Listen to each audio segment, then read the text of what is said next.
আসসালামু আলাইকুম, আশা করি ভালো আছেন। আমরাও আল্লাহর রহমতে ভালো আছি।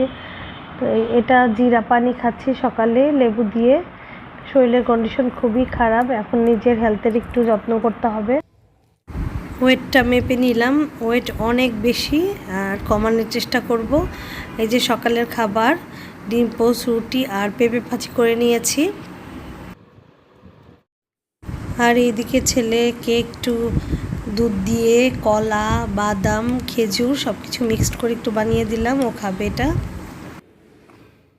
এই যে সবুজ করলা ভাজিটা, এটা কিন্তু খুবই টেস্টি। বিচি ফেলে দিয়ে চিকন করে কাটতে হয়। আর এখানে মুরগি আলু দিয়ে ঝোল করলাম। আর এই যে আমার জন্য পেঁপে দিয়ে হালকা পাতলা মুরগির মাংস রান্না করেছি। আর প্রাচুর্য ঘুমের থেকে উঠে পড়ালেখা শুরু করেছে, আর ও ম্যাক্সিমাম টাইম বিছানায় পড়ে। আর একটু দুধ ফেটে গিয়েছিল, আর এই দুধ দিয়ে একটু রসমালাই মতো তৈরি করলাম। এই দুধটা বলক আসছে, খুব বেশি ক্রিমি বা গ্রেভি করব না, পাতলা পাতলা অবস্থায় রসমালাইগুলো দিয়ে দিলাম, ছানা দিয়ে যেটা তৈরি করেছি। আর এখানে ভিতরে চিনিও দিয়ে দিয়েছি, একটু বলক আসলে পরে হয়ে যাবে।